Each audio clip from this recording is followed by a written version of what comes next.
जय श्री राम, जय श्री बालाजी। दोस्तों, स्वागत है आपका जय बाबा बालाजी धाम की आधिकारिक यूट्यूब चैनल। इस वीडियो में हम बात करेंगे कि हमें हमारे घर में नवरात्रा की स्थापना किस प्रकार करनी चाहिए, किस प्रकार हम माता जी को हमारे घर में विराजमान करें, उनकी किस प्रकार पूजा करें, सेवा करें, क्या हमें उसकी विधि होती है, क्या हमें उन्हें माता जी को भोग लगाना चाहिए। ये सब बातें हम इस वीडियो के माध्यम से जानेंगे। सबसे पहले नवरात्रा वाले दिन स्नान करके अच्छे वस्त्र धारण करके अपने घर के मंदिर में विराजमान हुए और एक चौकी के ऊपर लाल या पीले रंग का कपड़ा बिछाए। उसके ऊपर सबसे पहले कलश की स्थापना करी जाती है।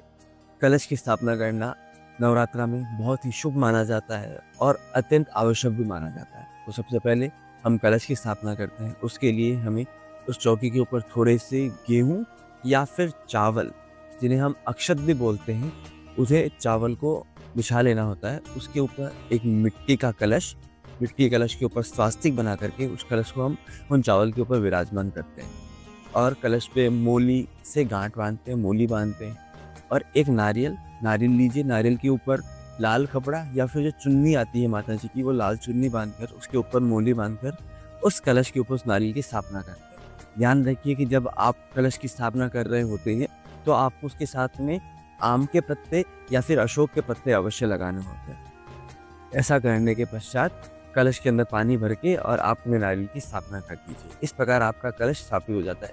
ध्यान रखिए कि कलश माता जी के सीधे हाथ की ओर और आपके उल्टे हाथ की तरफ आप विराजमान करेंगे। तत्पश्चात अक्षत, थोड़े से चौकी के ऊपर अक्षत डालकर उसके ऊपर माता जी की प्रतिमा या मूर्ति जो भी आपके पास है उसको विराजमान कीजिए।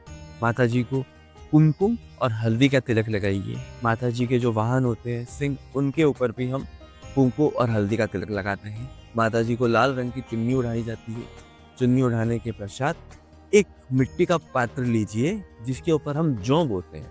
जौ बोना बहुत ही शुभ माना जाता है और माता जी का ही स्वरूप माना जाता है। इसलिए थोड़ी सी मिट्टी लीजिए, शुद्ध मिट्टी में थोड़े से जौ बोइए, ऊपर थोड़ी सी मिट्टी डालकर उस पर थोड़ा सा पानी डाल दीजिए। आपको 9 दिन तक ये जौ का जो आपने जो बनाया है भगोना या पात्र, इस पात्र को मंदिर के अंदर ही स्थापित रखना है। रोज इसमें थोड़ा थोड़ा पानी का छिड़काव करना है। उसके पश्चात एक दीपक लीजिए, उसमें दीपक जलाइए। माता जी को फूल अर्पित कीजिए। माला ना चढ़ाते हुए अगर अपन फूल चढ़ाते हैं तो वो ज़्यादा अच्छा माना जाता है। तो आप माता जी को फूल अर्पित कीजिए। कोशिश कीजिए कि जितना हो सके उतना पूजा में लाल चीज़ों का इस्तेमाल करें। माता जी को भोग लगाइए। भोग के अंदर आप केला, सेब, अनार, जो भी आपके पास उपलब्ध हो आप उससे भोग लगा सकते हैं। और एक बात ध्यान रखिए कि जितना हो सके माता जी को प्रसाद के अंदर सफ़ेद चीज़ का भोग है, जैसे सफ़ेद बर्फ़ी का प्रसाद हो गया, खीर का प्रसाद हो गया या सफ़ेद बताशे हो गए।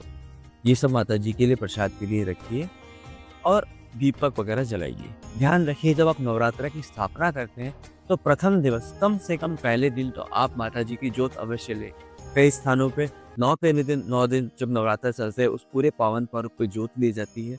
तो आप चाहें तो 9 दिन संभव हो सके तो, अन्यथा उठते बैठते यानी प्रथम दिन और नवरात्रा के अंतिम दिवस पे जोत अवश्य कीजिए। जोत लेने के साथ साथ अंत में माता जी की आरती कीजिए। अब अगर नवरात्र आप स्थापना करते हैं तो उस पर पूजा क्या की जानी चाहिए। पूजा करने के लिए आप दुर्गा सप्तशती का पाठ कर सकते हैं, दुर्गा चालीसा कर सकते हैं, करनी चालीसा कर सकते हैं, माता जी की आरती कर सकते हैं।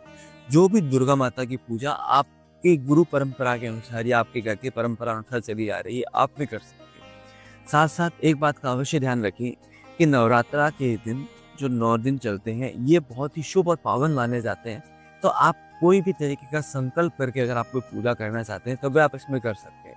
जैसे कि इसके अंदर हनुमान चालीसा के पाठ करना बहुत ही शुभ माना जाता है।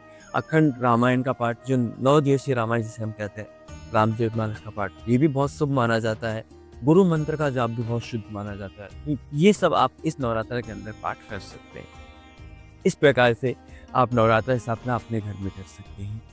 हमेशा ध्यान रखिए कि नवरात्रा के 9 दिन तक अगर संभव हो सके तो अपने घर के अंदर अखंड दीपक आप जलाएं। संभवतः हो तो ही कीजिए, अन्यथा आप प्रत्येक दिन पूजा के समय दीपक जलाइए।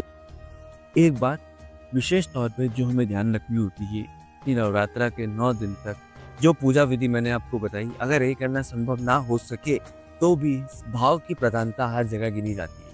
आपके जितने अच्छे भाव होंगे, जितनी आपकी भगवान के प्रति श्रद्धा और प्रेम होगा, ये सबसे उत्तम माना जाता है। जो चीज़ मैंने आपको बताई, ये वो चीज़ें हैं जो हमें हमारी पौराणिक परंपराएँ या हमारे ग्रंथ बताते हैं कि हमें ये करनी चाहिए। लेकिन एक वक़्त का भाव सबसे ज़्यादा महत्वपूर्ण माना जाता है। इसीलिए अगर आपके पास किसी भी चीज़ की व्यवस्था ना हो सके, तो आपके भाव प्रबल माने जाते हैं। अपने पूरे भाव के साथ माता जी की पूजा कीजिए, माता रानी इसी से ही प्रसन्न होता है। जय श्री राम, जय श्री बालाजी।